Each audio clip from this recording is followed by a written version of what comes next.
Buenos días, hermanos. No, ya tardes, perdón.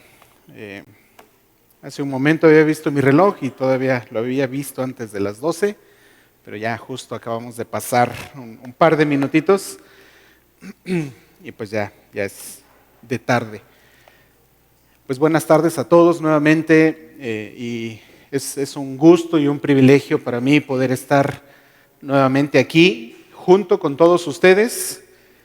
Con la oportunidad de poder abrir la palabra del Señor y poder meditar en ella y recibir enseñanza de parte de Dios. Si bien, como ya mencionó mi hermano Beto, hemos tenido la oportunidad durante casi 1 año y 5 meses de estar estudiando el libro de Hechos verso a verso, capítulo por capítulo, y creo que hemos sido grandemente edificados. Al menos yo sí puedo decir que he sido grandemente edificado.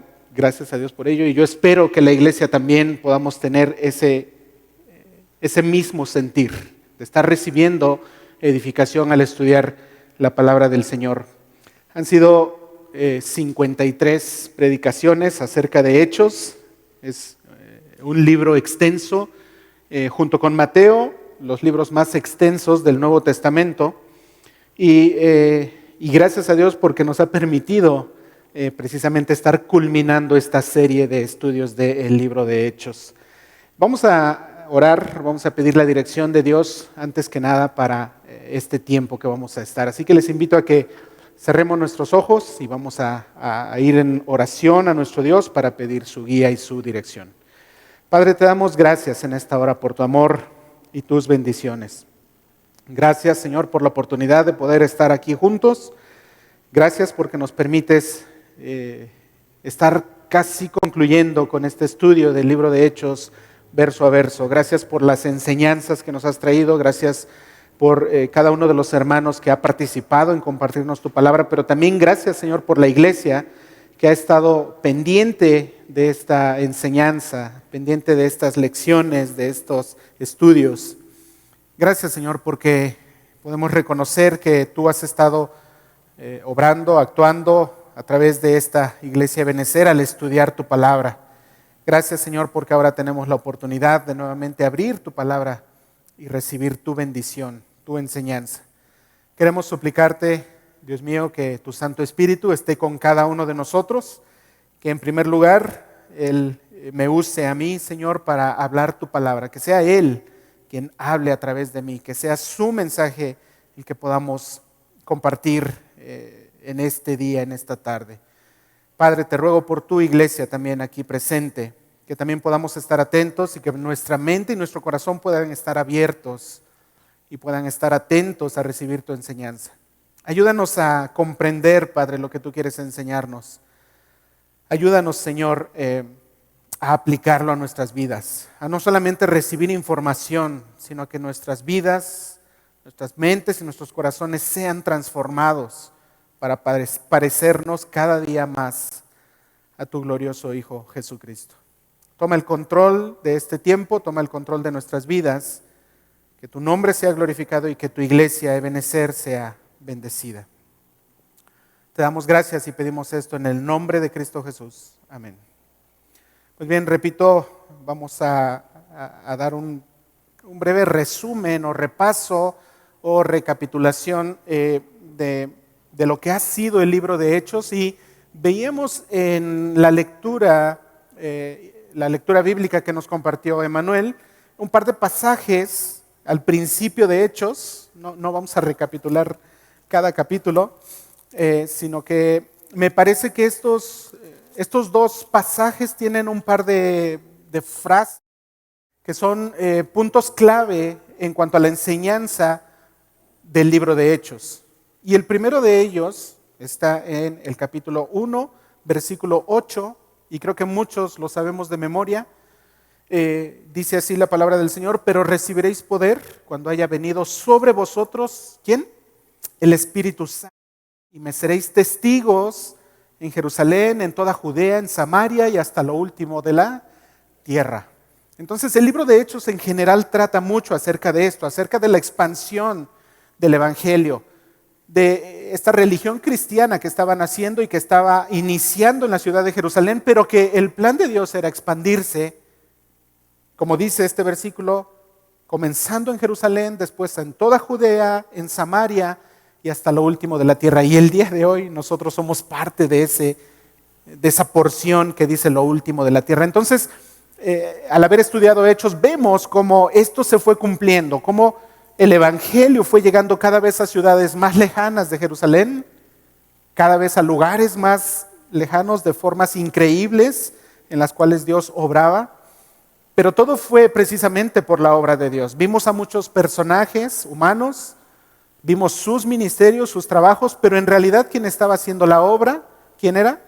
El Espíritu Santo. Y eso también lo estuvimos recalcando mucho durante el tiempo que hemos estado estudiando Hechos. Y precisamente este versículo lo dice: recibiréis poder, ¿cuándo?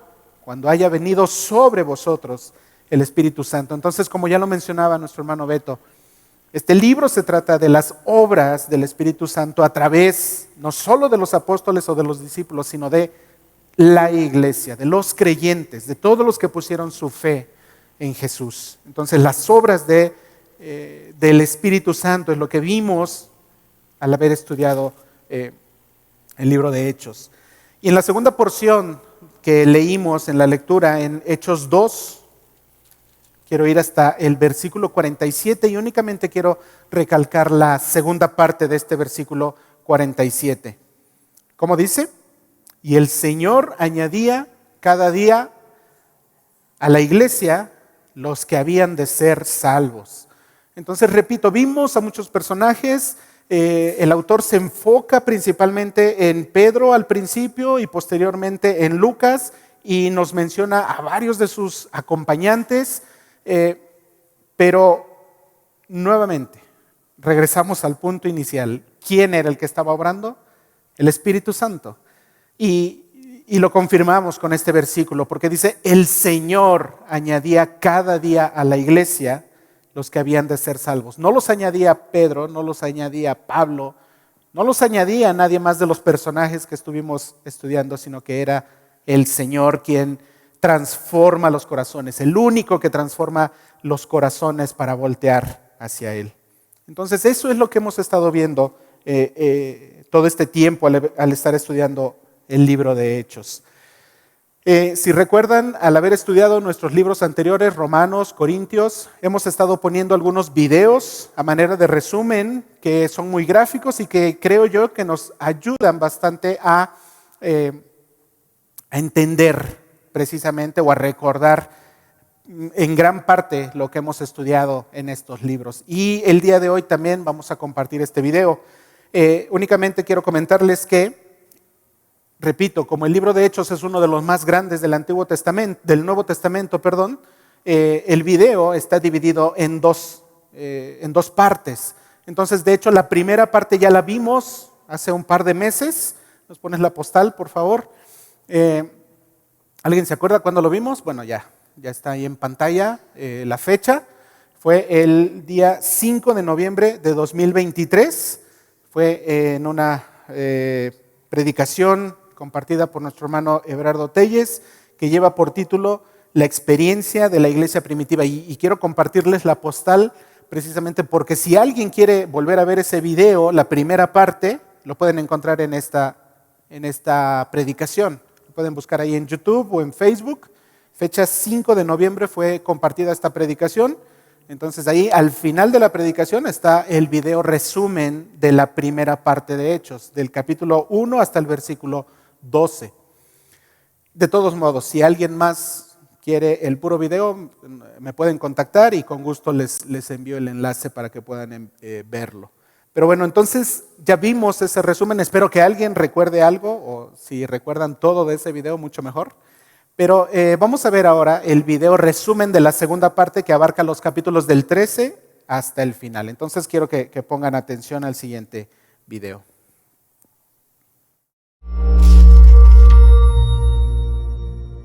El libro de Hechos.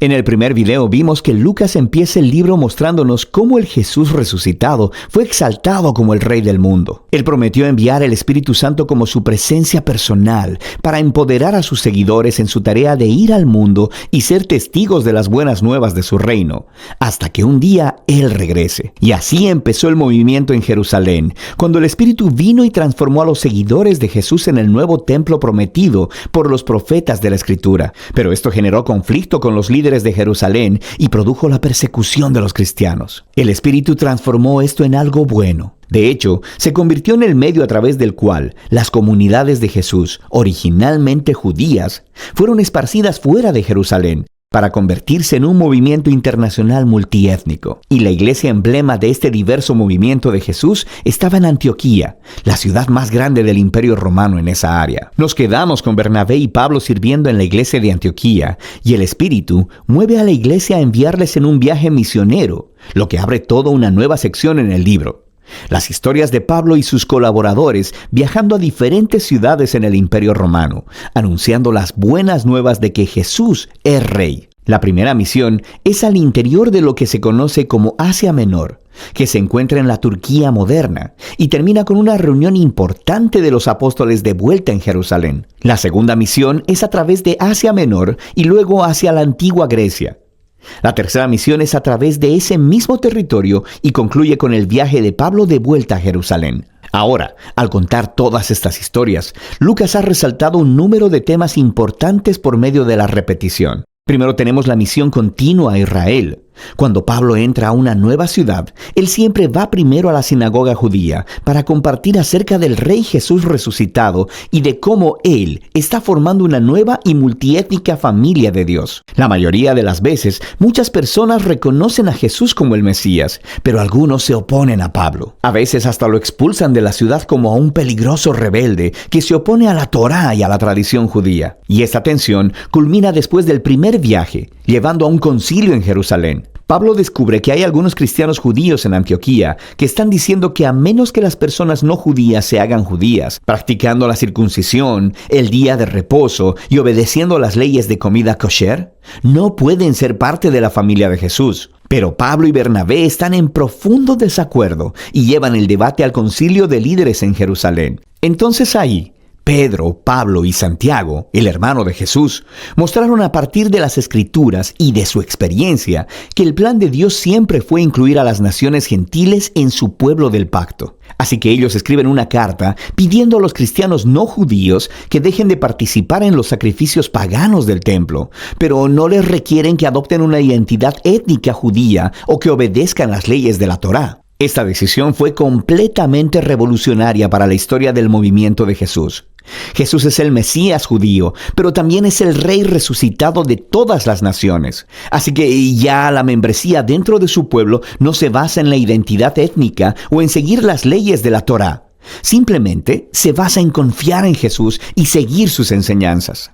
Y esta realidad multiétnica del movimiento de Jesús nos lleva al siguiente tema que Lucas quiere que veamos en estos viajes misioneros: el choque de culturas entre los primeros cristianos del mundo griego y romano. Lucas registra varios choques en Filipos, Atenas y Éfeso. Pablo va y anuncia a Jesús como la revelación del único Dios verdadero y como Rey del mundo, que muestra a todos los dioses e ídolos como impotentes y fútiles. Y su mensaje es consistentemente visto como subversivo del estilo de vida romano y se le acusa de ser un peligroso revolucionario social. Estas historias muestran cómo las comunidades de Jesús, multiétnicas y monoteístas, no encajaban en ninguna caja cultural conocida por el pueblo romano. El mundo antiguo nunca había visto nada como ellos, y los cristianos despertaron más que solo sospechas. Otro tema que Lucas repite es cómo Pablo y los cristianos son constantemente acusados de rebelión y hasta traición contra el César, el emperador romano. Las personas entendieron correctamente a Pablo. Él anunciaba que había otro rey, Jesús. Y también vieron correctamente que la manera de vivir cristiana retaba muchos de los valores culturales romanos. Pero cada vez que Pablo es arrestado e interrogado frente a los oficiales romanos, ellos no ven ninguna amenaza y lo liberan. Estas historias nos muestran la paradoja que la iglesia primitiva presentaba al mundo. Era un movimiento mesiánico judío, pero era étnicamente diverso, lleno de comunidades que trataban como iguales a los hombres y a las mujeres, a los ricos y a los pobres, y a los esclavos y a los libres.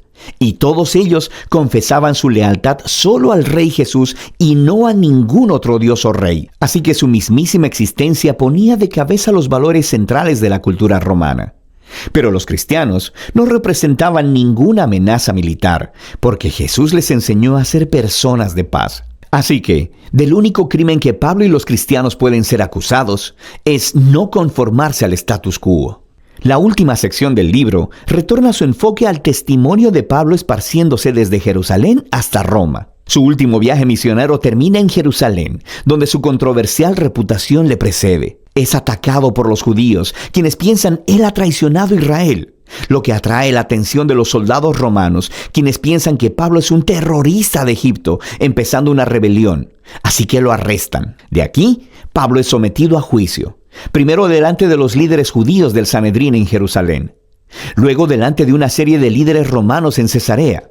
Allí está el gobernador Félix, quien remite el caso de Pablo al siguiente gobernador, Festo, quien eventualmente trae a Pablo delante del rey Agripa. Él termina en prisión durante años, aunque los cargos en ninguno de los tribunales fueron probados, porque lo que estaba haciendo era anunciando su esperanza en la resurrección que ha sido cumplida en el Rey Jesús. Esto difícilmente puede ser probado como un crimen, pero a este punto, el sistema legal romano no puede simplemente liberarlo, así que Pablo termina apelando a la Suprema Corte de Roma. Ahora, uno podría pensar que todo este tiempo en prisión sería un contratiempo, porque su pasión es andar por los caminos iniciando nuevas comunidades de Jesús. Pero en este libro, el Espíritu orquesta todo para bien. Así que el encarcelamiento le da a Pablo tiempo para escribir sus cartas apostólicas más importantes, y estas se convierten en la forma en que su legado misionero continuará por mucho tiempo después de su muerte. Eventualmente Pablo es transferido a una prisión en Roma, y después de un aterrador viaje a través del Mediterráneo donde casi muere, Pablo termina en arresto domiciliario en Roma, esperando su retardado juicio. De manera que en una casa bastante bonita, es capaz de ser anfitrión de reuniones regulares que alcanzan a judíos y gentiles. Y las últimas palabras del libro son acerca de cómo Pablo está anunciando el reino de Dios y enseñando con denuedo todo acerca del Señor Jesús, el Mesías, sin ningún impedimento. Todo esto sucediendo bajo las narices del César en Roma. La obra unificada de Lucas Hechos hace mucho más que darnos la historia de Jesús y la iglesia primitiva. Nos muestra cómo el reino de Dios vino a la tierra, como existe en el cielo, a través de la vida, muerte y resurrección de Jesús y de la venida de su Espíritu, empoderando a la iglesia para ser testigos desde Jerusalén hasta los confines de la tierra. Y mientras Lucas cuenta la historia, nos ha dado muchos ejemplos de cómo luce la fidelidad al Rey Jesús, compartiendo las buenas nuevas del resucitado Rey Jesús por medio de palabras y acciones. Significa formar comunidades de Jesús muy diversas, donde personas de todas las clases se reúnan, sean tratadas con igualdad, comprometan su lealtad al Rey Jesús y vivan obedeciendo sus enseñanzas. Todo esto se hace confiando en el poder y la guía del Espíritu Santo para liderar el camino hacia adelante. Y de eso se trata el libro de Hechos.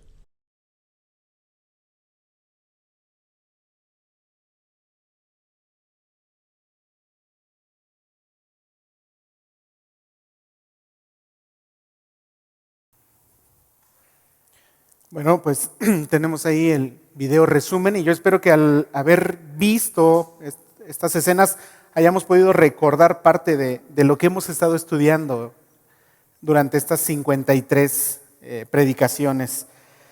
Sin embargo, el día de hoy, repito, más que ir recapitulando capítulo por capítulo, quiero darles muchos datos alrededor de lo que es el libro de Hechos. Algunos datos, o varios de ellos, que no aparecen precisamente en el texto bíblico como tal, pero que de verdad, cuando yo estuve preparando este material, creo que es bastante útil para ayudarnos a comprender nuevamente de lo que se trata Hechos, lo que mencionaba hace un momento, que la obra que se estaba llevando a cabo era por parte de Dios, por parte del Espíritu Santo, por parte de Jesús edificando a su iglesia, porque Él era el que añadía cada día a la iglesia a los que habían de ser salvos. Entonces quiero retomar algunos puntos, algunos datos, repito, acerca de este libro de Hechos. Y creo que todos lo recordamos. ¿Quién es el autor? ¿Quién era el autor del libro de Hechos? ¿Quién escribió este libro de Hechos? Y creo que para estas alturas que ya hemos estudiado Hechos, ya todos deberíamos saberlo, ¿verdad? ¿Quién fue el autor del libro de Hechos? Lucas. Algo importante, algo curioso acerca de este personaje de Lucas es que él no era judío. Él era un griego, él era un gentil de cierta posición, él era médico de profesión y eso le permitía tener cierta preparación y cierto roce social y cultural. Digamos que en su estatus de ser un ciudadano griego, romano, pertenecía a un nivel medio alto y eso vamos a ver a continuación que le permitió algo importante para la expansión del Evangelio. Entonces, Lucas, repito, es el autor del libro de Hechos y por supuesto también es el autor del Evangelio que lleva su nombre, del Evangelio de Lucas. Y en realidad el propósito de Lucas al haber escrito estos dos libros era hacer una continuación de la historia del Señor Jesús. En el Evangelio se enfoca precisamente en la vida de Jesús y se queda con la escena de la ascensión y continúa o retoma hechos precisamente desde ese punto y continúa detallando acerca de la obra del Espíritu Santo ahora. Entonces, Lucas es el que se encarga de hacer estos dos libros increíbles y repito, es importante saber que él es probablemente el único autor no judío de todos los libros de la Biblia. ¿Por qué digo probablemente? Porque a ciencia cierta se desconoce exactamente quién pudo haber sido el autor de Hebreos. Pero fuera de eso, fuera de Hebreos y de Lucas y Hechos, todos los demás autores de los libros de la Biblia fueron personajes del pueblo de Israel, fueron judíos. Lucas no lo era. Entonces es importante que Dios haya querido utilizar precisamente a Lucas, alguien que no pertenecía a su pueblo, para escribir este libro de Hechos. Lucas, en su primer tratado, en su Evangelio, él no fue un testigo ocular de la vida de Jesús. Él no andaba ahí en medio de los discípulos que seguían a Jesús. Sin embargo, él investigó de manera tan diligente que se interesó en que los hechos de la vida de Jesús se preservaran con la mayor exactitud posible y que los fundamentos de la fe cristiana se pudieran transmitir intactos a las siguientes generaciones. Eso es algo muy característico del Evangelio de Lucas y del libro de Hechos. Su investigación diligente en presentar las cosas exactamente como sucedieron. Eso fue durante su investigación y al haber escrito el Evangelio de Lucas. Pero ahora al estar escribiendo Hechos, él no quedó conforme con solamente hacer una investigación de lo que estaba sucediendo, sino que él, ahora en el libro de Hechos, repito, se une a ser parte de los protagonistas. Él se integra a la historia convirtiéndose en un testigo ocular de los hechos. Es decir, él quería ver por sus propios ojos cómo se estaba desarrollando la historia del crecimiento de la iglesia cristiana para compartirlo, para escribirlo de mejor manera. Y eso es algo que debemos imitar y debemos admirar del autor del libro de Hechos, de Lucas. La diligencia con la cual investigó y posteriormente se involucró en ser testigo ocular de lo que estaba pasando en la recién nacida religión cristiana. El libro de Hechos, ya muchos lo debemos saber, fue escrito alrededor del año 63 después de Cristo. Y el destinatario, ¿alguien se acuerda quién fue el destinatario de este libro de Hechos? Teófilo, y encontré también por ahí un comentario que no solamente estaba destinado a él, sino a todos los que aman a Dios, que precisamente, recordemos que ese es el significado del nombre Teófilo. Teófilo el que ama a Dios o amado por Dios, también puede ser una traducción de ese nombre. Entonces el destinatario puede ser ese personaje específico, Teófilo, pero también todos los que aman a Dios. Hay indicios de que probablemente este personaje, Teófilo, haya sido el patrón de Lucas, haya sido un hombre importante en aquella época, de buena posición social y económica, de cierto roce político incluso en el Imperio Romano, y a él fue destinado tanto el Evangelio de Lucas como el libro de Hechos fueron destinados a este Teófilo.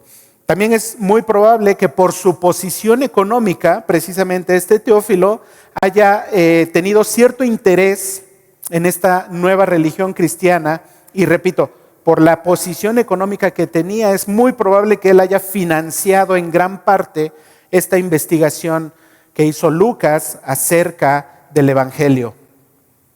Tanto en el Evangelio de Lucas como ahora en el libro de Hechos, él puso de su bolsa para que Lucas se dedicara a investigar y compartirle el Evangelio de la manera más exacta. De ahí tenemos que la dedicatoria de Lucas sea a este personaje. Quizá Lucas lo había hecho con el propósito de rendirle cuentas debido a su apoyo económico que había recibido, pero también sin duda Lucas tenía la intención de compartir el Evangelio con Teófilo, para que Teófilo llegara a ser un creyente, llegara a abrazar por completo la fe cristiana. Esto es algo que sabemos de este Teófilo. Y el hecho de que Teófilo haya tenido esta posición y este roce con altas esferas de la sociedad romana en aquel tiempo, permitió también que el Evangelio llegara a esos niveles altos del Imperio Romano, a esas altas sociedades de aquel entonces. Entonces fue otro medio por el cual Dios, el Espíritu Santo, estaba haciendo llegar el Evangelio a todo el mundo, haciendo que se expandiera por todos los lugares. Entonces eso es algo también importante que podemos saber acerca de este destinatario de Teófilo, a quien dedica Lucas este libro de Hechos. Durante nuestros estudios que hemos tenido al estudiar Hechos, hemos recorrido muchos lugares a través del estudio y quiero simplemente mencionarlos a manera de recordatorio. Lucas nos ha narrado eventos en Jerusalén, en Samaria, en Lida, en Jope, en Antioquía, en Chipre, en Antioquía de Pisidia, en Iconio, Listra, Derbe, Filipos, Tesalónica, Berea, Atenas, Corinto, Éfeso, Cesarea, Malta y Roma. Y estos lugares que les estoy repitiendo más o menos van con la narración que Lucas estaba haciendo. Entonces no sé si ahorita que les estaba mencionando estos lugares, más o menos íbamos recordando un poco de la historia que hemos visto a través del libro de Hechos. ¿Es así? Podemos recordar qué fue lo que iba pasando en estos lugares, que el Evangelio iba llegando a estos lugares y cómo iba reaccionando la gente y cómo Dios actuaba usando a sus siervos para llevar el Evangelio hasta estos lugares. No solamente lo llevó a esos lugares, o no solamente menciono estos lugares, sino que también quiero mencionar a personajes que también vimos al estar estudiando Hechos. Y vimos personajes clave como Pedro, Juan, Jacobo, Esteban, Felipe, Pablo, Bernabé, Cornelio, Santiago, el hermano de Jesús, Timoteo, Lidia, Silas, Tito, Apolos, por supuesto el inolvidable Gallo, Agabo, Ananías, Félix, Festo, Agripa y por supuesto a Lucas. Entonces, repito, nuevamente al recordar estos nombres podemos recordar los lugares a los que estos personajes estuvo llevando el Espíritu Santo para llevar a cabo su obra. Una característica muy especial del libro de Hechos es que es considerado como el eslabón entre la vida de Cristo y la vida de la iglesia cristiana. Repito, este libro de Hechos es una continuación del Evangelio de Lucas, y como este libro, Hechos, termina de manera brusca o un tanto inconclusa, es muy probable que Lucas habría tenido el plan de haber escrito un tercer libro, continuando con la historia. No sabemos los motivos o las razones por los cuales ya no tenemos ese tercer libro de Lucas. Sin embargo, eso no es lo más importante. Lo más importante es lo que sí tenemos en la Escritura. Lo que tenemos es Lucas y es Hechos, y todo lo que se encuentra contenido ahí es todo lo que Dios quería que nosotros supiéramos. Las cosas que ya no supimos es porque no tenían mayor relevancia para la iglesia cristiana, para nosotros, para sus hijos. Así lo determinó Dios y eso es lo correcto. Y si bien nos hubiera gustado saber qué más pasó con Pablo después de haber estado encarcelado 2 años ahí en Roma, y que nos lo hubiera platicado el mismo Lucas, repito, no era algo de lo más importante, de lo más relevante que Dios quisiera que nosotros supiéramos. En el libro de Hechos encontramos varios temas, y quiero que esto, los que tomen nota, quiero que lo vayan apuntando, porque son puntos importantes. Son 5 puntos como megatemas acerca de los cuales trata el libro de Hechos. Como primer punto o primer megatema, el libro de Hechos trata acerca del inicio de la iglesia, de cómo nació la iglesia cristiana ahí en Jerusalén. Así que Hechos es la historia de cómo se fundó la iglesia, de cómo se organizó la iglesia en un principio y de cómo también la iglesia cristiana resolvió los problemas que había en la sociedad por parte del cristianismo. Había muchos conflictos que llegaron a tener una solución por causa del nacimiento del cristianismo. La comunidad de creyentes, la iglesia, empezó por la fe en este Cristo resucitado y en el poder del Espíritu Santo que los habilitó, les dio el poder, como leemos en 1:8, para testificar, para amar y para poder servir a los demás. Ese es el primer tema importante que Lucas trata en el libro de Hechos. El segundo tema es acerca del Espíritu Santo. La iglesia no comenzó ni creció por su propio poder o por su propio entusiasmo, es decir, solo por el deseo humano. El Espíritu Santo fue quien dotó a los discípulos de gran poder, y repito, lo menciona Hechos 1:8. Él dotó de poder a los discípulos. El Espíritu Santo también fue el consolador y el guía que Jesús había prometido que Él enviaría cuando ascendió al cielo. Así que el Espíritu Santo es cumplimiento de la promesa de Jesús para la iglesia cristiana. Ese es el segundo gran tema que trata Lucas en el libro de Hechos. Además, en tercer lugar, Lucas trata el tema del crecimiento de la iglesia primitiva, porque la iglesia no solo nació y no solamente comenzó como tal, continuó, creció, llevó a cabo la obra que Dios tenía preparada para ello, y Lucas nos habla precisamente de ese crecimiento que tuvo la iglesia. El libro de Hechos presenta la historia de una dinámica y creciente comunidad de creyentes desde Jerusalén hasta Siria, hasta África, hasta Asia e incluso hasta Europa. En el primer siglo se esparció desde los judíos creyentes hasta los que no lo eran en 39 ciudades y también en 30 países, islas o provincias. Entonces el evangelio llegó a muchos lugares. El Espíritu Santo estaba haciendo esa obra de expandir el evangelio para que más personas conocieran de la gracia de Dios. Ese es el tercer gran tema de Lucas en el libro de Hechos, la iglesia creciente. El cuarto punto, el cuarto gran tema de Lucas es el testimonio de los personajes a los que utilizó el Espíritu Santo en este libro.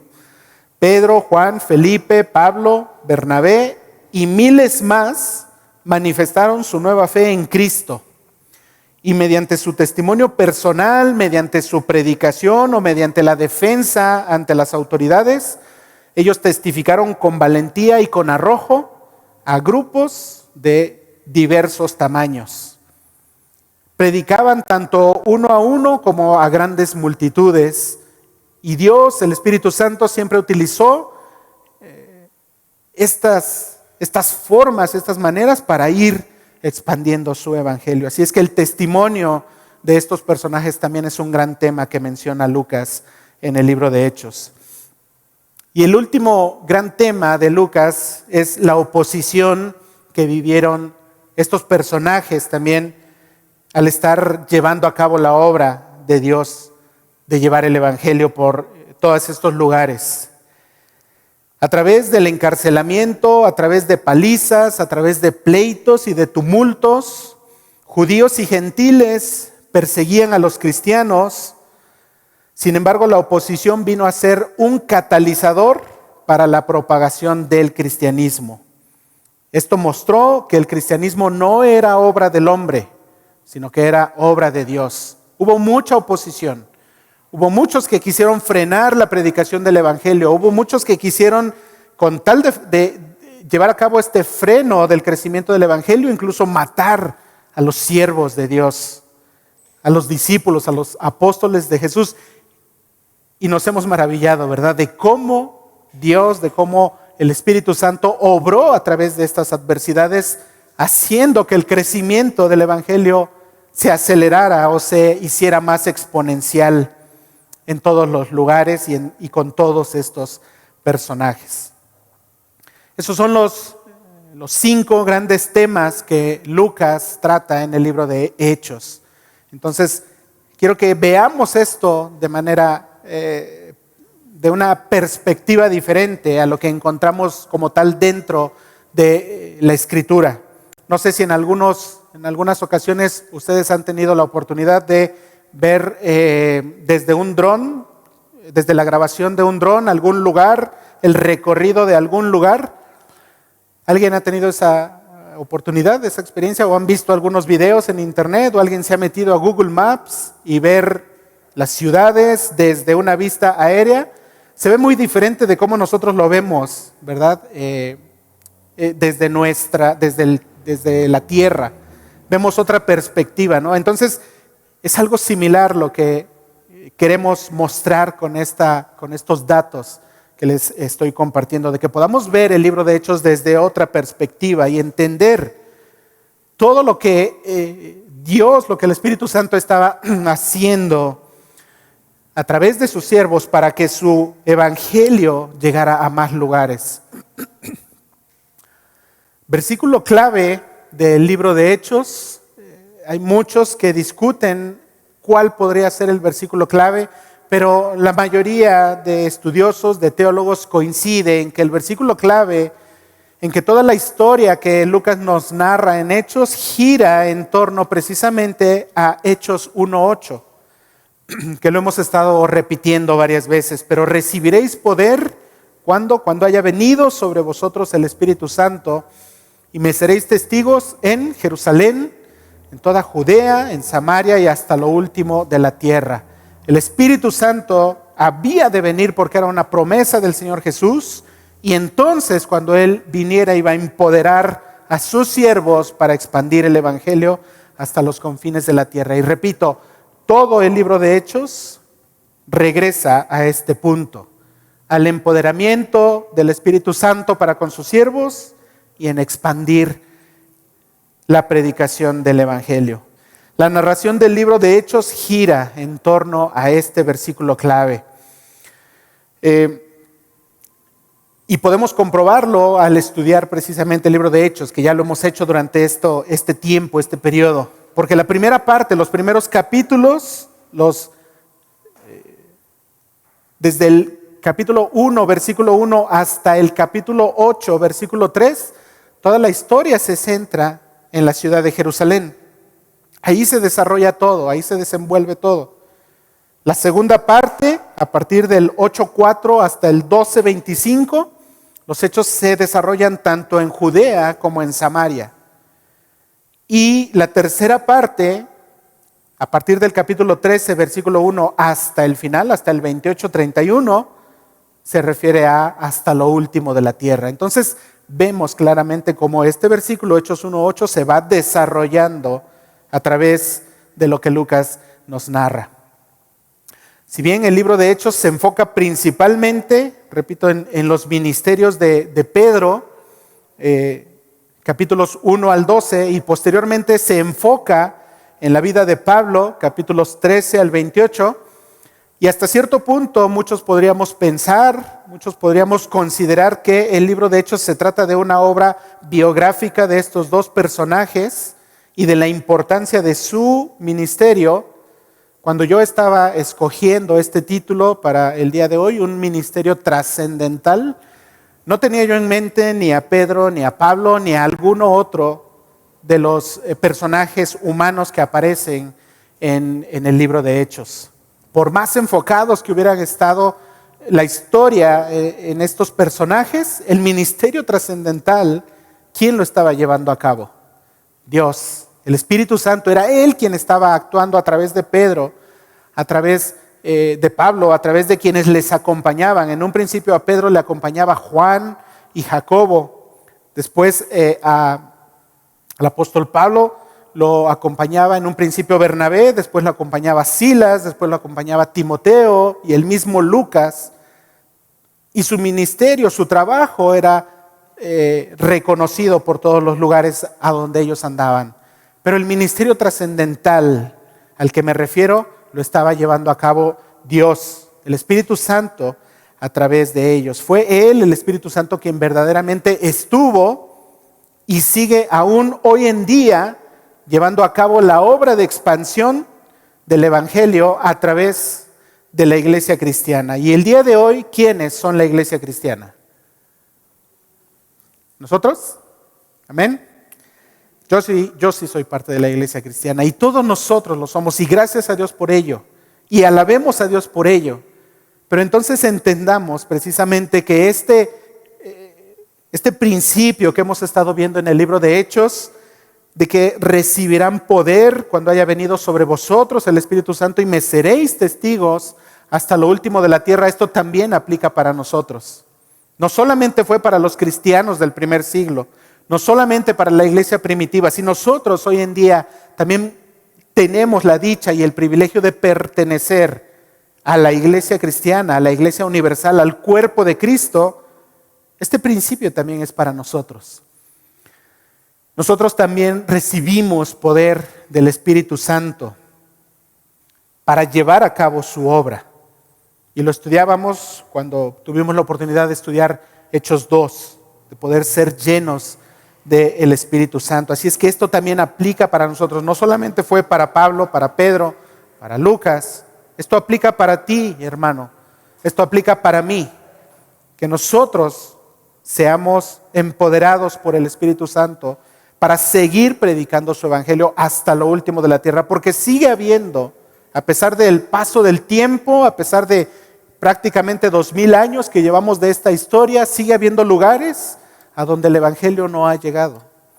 Sigue habiendo personas que no han escuchado estas buenas nuevas y nosotros tenemos la encomienda de continuar con esta labor. Algo muy importante también acerca de algo que menciona Lucas, y lo menciona no precisamente en Hechos, sino en su evangelio, en Lucas 1:1. Ahorita vamos a ir a ese pasaje, mientras lo pueden ir buscando, Lucas 1:1, pero quiero mencionarles que hoy en día, en la actualidad, en esta generación 2000, de los 2000, alrededor de todo el mundo, la gran mayoría de personas cuestionan con mucho, se esmeran demasiado en cuestionar la veracidad de todo lo que la Biblia dice. Dicen que es un libro anticuado, que es un libro viejo, que no es posible que se haya podido escribir con tanta exactitud este libro, que es un invento, que quién vio a los autores para confirmar que realmente lo que escribieron era verdad. ponen en tela de juicio la Escritura, la palabra de Dios. Sin embargo, tenemos un argumento confiable de que la Biblia es la palabra de Dios. Esto que tenemos aquí, que todos debemos tener en nuestras casas y que incluso en nuestros celulares podemos tener diversidad de versiones para tenerlas a nuestro alcance en cualquier momento, es la palabra de Dios. Y que cada palabra que encontramos ahí, que cada palabra que ahí se expresa es la verdad. No es parte de la verdad ni es una de las verdades, sino que es la verdad, es toda la verdad que Dios nos ha querido revelar. Y Lucas colaboró precisamente en ello. Y ahora sí quiero ir precisamente a lo que les mencionaba, Lucas 1:1, cuando Lucas inicia el propósito de su escrito y dirigiéndose a este Teófilo dice: puesto que ya muchos han tratado de poner en orden la historia de las cosas que entre nosotros han sido ciertísimas. Eran cosas innegables en aquel tiempo, eran cosas de las cuales había multitud de testigos, eran cosas que no se podían negar y que no se pueden negar a través del paso de la historia, porque precisamente hubo miles de testigos que confirmaban que esas cosas sucedían, pero Lucas quería esforzarse en escribirlas de manera exacta, de manera correcta, sin que hubiera tergiversación de esas cosas que pasaban. Eran cosas ciertísimas en aquel momento. Y repito, en la actualidad muchos cuestionan la veracidad de la Biblia y dicen: no, es que no conocimos a los autores, ¿quién puede decir que realmente existieron? Pero entonces, si tomamos ese principio, nosotros también podemos decir, cuando alguien se basa en la teoría de la evolución y decir: bueno, ¿y tú conociste al autor de esa teoría? ¿Tú lo viste? ¿Tú lo conociste? Podemos aplicar entonces también ese principio para lo que ellos refutan.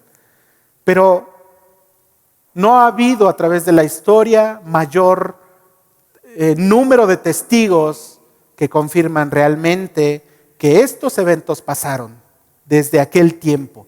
Y no solamente desde los tiempos de Jesús, incluso desde el Antiguo Testamento. Entonces tenemos la seguridad de que lo que está escrito en la palabra de Dios es algo ciertísimo, como lo dice Lucas ahí en 1:1 de su Evangelio.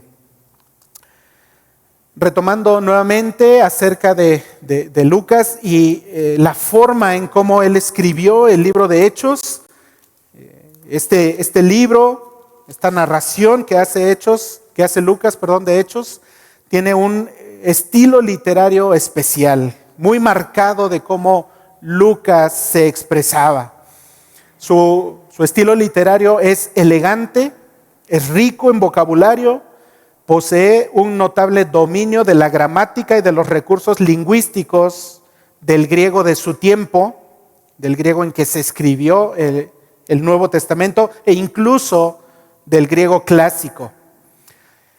Quizá el conjunto de su obra, es decir, Lucas y Hechos, sea representativo de los primeros esfuerzos realizados para que la fe cristiana pudiera llegar a los niveles más cultos de la sociedad romana en aquellos tiempos. Entonces, repito, no fue casualidad que Lucas haya sido quien escribió este libro y su evangelio. No fue casualidad que un griego, alguien que no había sido testigo ocular de los eventos de Jesús, hubiera escrito estos libros.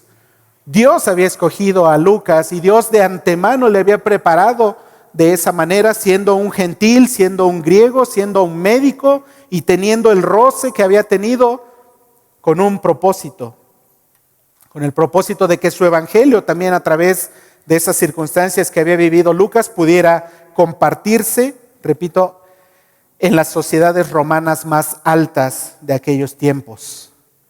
Otro punto muy importante que hemos aprendido al estudiar Hechos es la transición del antiguo pacto hacia el nuevo pacto. Y esto lo vemos en 3 puntos. Quiero compartirles 3 puntos que hemos visto al estudiar Hechos, que nos marcan la transición de lo que era el antiguo pacto con el nuevo pacto que vino a instaurar el Señor Jesús. El primer punto o el primer ejemplo es la forma en cómo el Espíritu Santo actuó en ambos pactos. Mientras que en el Antiguo Testamento vemos que la principal función del Espíritu Santo era la unción externa del pueblo de Dios. Eso era principalmente lo que hacía el Espíritu Santo en el Antiguo Testamento, ungir de manera externa a personajes específicos. Entre algunos de esos personajes podemos recordar a Moisés, a Otoniel, a Gedeón o incluso al mismo rey Saúl. En algún momento tuvo una unción externa de parte del Espíritu Santo. Ya en el Nuevo Testamento, después de la venida de Cristo, en la instauración de la iglesia cristiana, esta función del Espíritu Santo cambia. Después de la resurrección de Jesucristo, vemos que el Espíritu Santo vino a vivir en el corazón de todos los creyentes. Ya no venía únicamente por ciertos periodos de tiempo para acompañar, para ayudar a algunos siervos, sino que vino a vivir de manera permanente dentro del corazón, no solo de uno o de algunas personas, sino de millones, de todos los creyentes. Cada creyente, cada persona que pone su fe en Jesús, recibe este privilegio, recibe esta bendición de que el Espíritu Santo viene a morar en su corazón para guiarlo, para llenarlo de ese poder que menciona Hechos 1:8, desde dentro de sí mismo. Entonces eso es una forma que nos marca la transición del antiguo pacto al nuevo pacto. Ahora el Espíritu Santo viene a morar dentro de cada uno de nosotros para guiarnos, para conducirnos. La segunda manera en que encontramos esta transición del antiguo al nuevo pacto fue la conversión de Pablo. Recordemos un poco cómo era Pablo antes de conocer a Cristo. Pablo en un principio lo conocimos como alguien que buscaba ganarse el favor de Dios en base a sus obras y a su propia justicia. Pero que después de conocer al Señor Jesús, después de Hechos 9, se dio cuenta que todos sus esfuerzos legalistas eran inútiles y por ello llegó a tenerlos por basura, para poder ganar la salvación. ¿De qué manera? Por fe, de pura gracia, no por las buenas obras que él hubiera podido hacer durante toda su vida. Entonces el cambio, la conversión de Pablo también nos enseña la transición del antiguo pacto al nuevo pacto, y lo hemos visto al estar estudiando el libro de Hechos.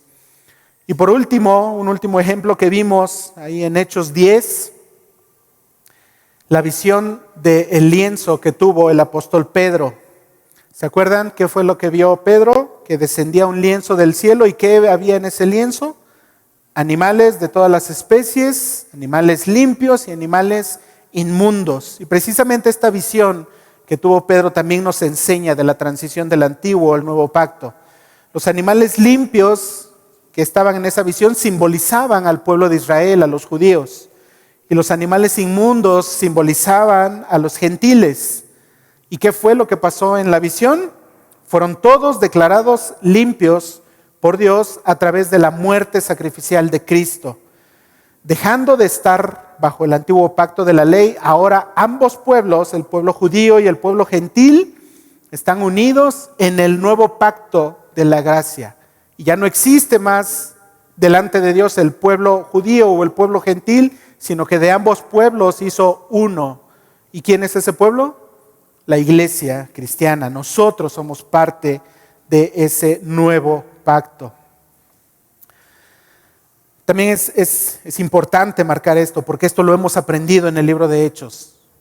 Había un pacto antiguo entre Dios y el pueblo de Israel, pero ahora hay un nuevo pacto y nosotros somos parte de eso. Repito, al final del libro de Hechos nos quedamos con las ganas de saber qué más habría pasado con la vida del apóstol Pablo. Aparentemente Lucas deja inconclusa la misma obra de Hechos, no tiene como tal un final preciso. Digamos que se queda a medias en su escritura de este libro, Probablemente lo llamaron a comer, le dijeron, Lucas, es la hora de comer, vente, y después sigues escribiendo, y ya no sabemos por qué, ya no regresó a terminar su obra, pero repito, el Señor, el Espíritu Santo sabe por qué se quedó ahí esta obra de Lucas, con el versículo 31 del capítulo 28, pero precisamente la manera en que tenemos este final de Lucas nos marca de lo que trataba la vida de Pablo y de lo que trataba el libro de Hechos. Al parecer queda inconcluso y no sabemos de parte de Lucas qué más pasó con el final de la vida de Pablo. Solamente supimos que permaneció 2 años en Roma bajo un arresto domiciliario, aparentemente ya sin libertad para viajar. Su rutina diaria había cambiado de manera muy drástica, muy radical. Sin embargo, aún en estas nuevas circunstancias a las que Pablo no estaba acostumbrado, Dios le siguió usando de manera poderosa en esta nueva etapa de su vida. ¿Y qué fue lo que hacía Pablo en esta nueva etapa? Versículos 30 y 31. Y Pablo permaneció 2 años enteros en una casa alquilada y recibía a todos los que a él venían, estando ahí resguardado, sin poder salir, sin poder viajar como él estaba acostumbrado. ¿Qué hacía?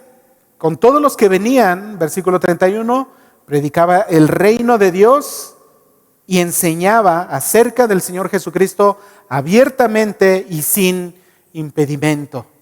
Entonces, Dios permitió que cambiaran sus circunstancias, pero el propósito se seguía cumpliendo. La predicación del Evangelio se seguía llevando a cabo y Pablo también colaboró en esta nueva tarea.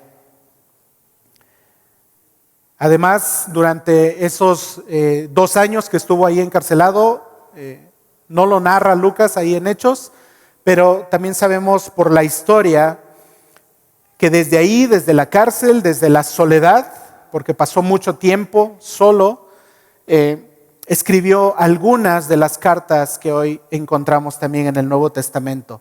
Y estas cartas tienen un contenido doctrinal muy importante para la iglesia cristiana desde aquel tiempo y hasta el día de hoy. Mucho del fundamento de la iglesia cristiana está contenido en estas cartas que Pablo escribió desde ahí, desde Roma, estando encerrado, encarcelado 2 años. Él escribió las cartas a los Efesios, a los Filipenses, a los Colosenses y la carta a Filemón.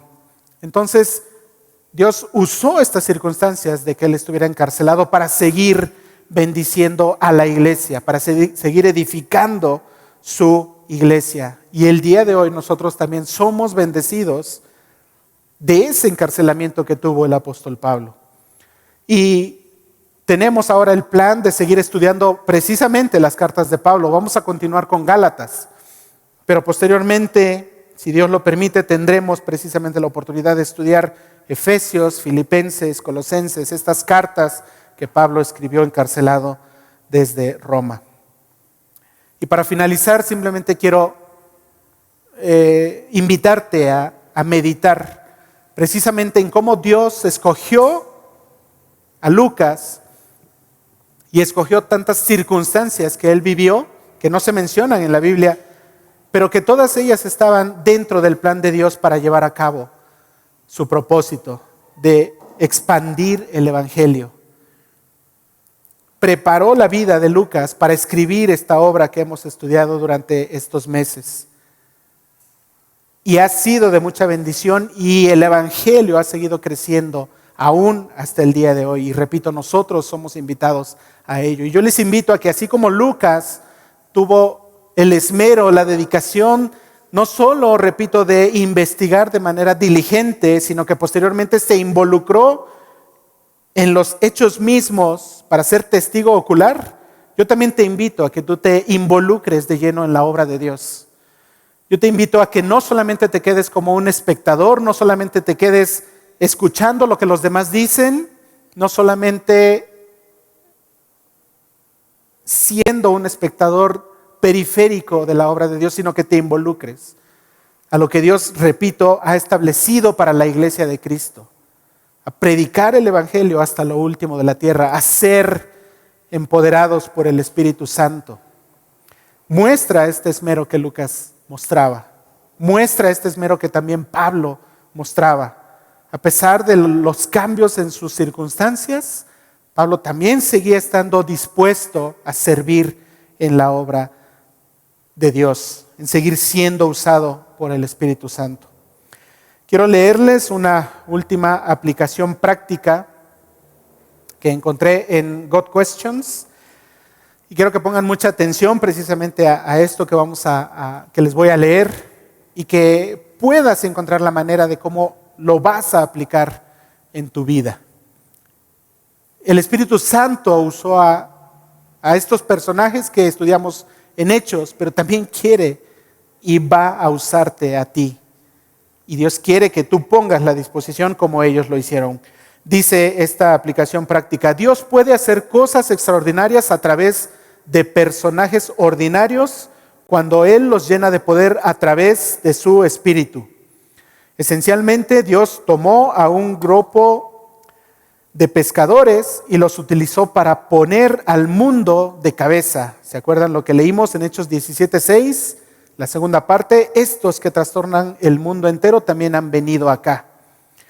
Dios tomó a un asesino, aborrecedor de cristianos, y lo cambió en el evangelista cristiano más grande, el autor de casi la mitad de los libros del Nuevo Testamento.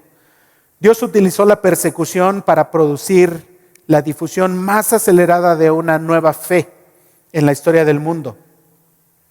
Dios puede y hace lo mismo a través de nosotros, cambiando nuestros corazones, llenándonos de poder por el Espíritu Santo y dándonos una pasión por difundir las buenas nuevas de salvación a través de Jesucristo.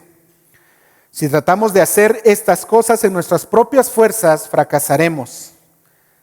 Así que, al igual que los discípulos en Hechos 1:8, debemos esperar ser llenos del poder del Espíritu y entonces ir en su poder a cumplir con la gran comisión que encontramos en Mateo 28. Habíamos escuchado también que hay muchos que consideran que Hechos se quedó inconcluso en estos últimos versículos del capítulo 28 porque la historia de la iglesia continúa y que aún hoy se está escribiendo, algunos dicen, el capítulo 39. Es una manera de verlo, de entenderlo. Suponiendo que así fuera, suponiendo que nosotros fuéramos parte de ese capítulo 39 o quizá miles de capítulos más adelante, yo quisiera preguntarte, ¿cómo aparecería tu nombre en ese capítulo 29 simbólico? ¿Qué se diría de ti en ese capítulo 29? ¿De qué manera estás viviendo tu vida cristiana y cómo se plasmaría en ese capítulo 29? Solamente, repito, como espectadores alrededor de lo que pasa en el cristianismo, o poniendo lo que está a nuestro alcance al servicio de Dios para que Dios, a través del Espíritu Santo, haga su obra en cada uno de nosotros.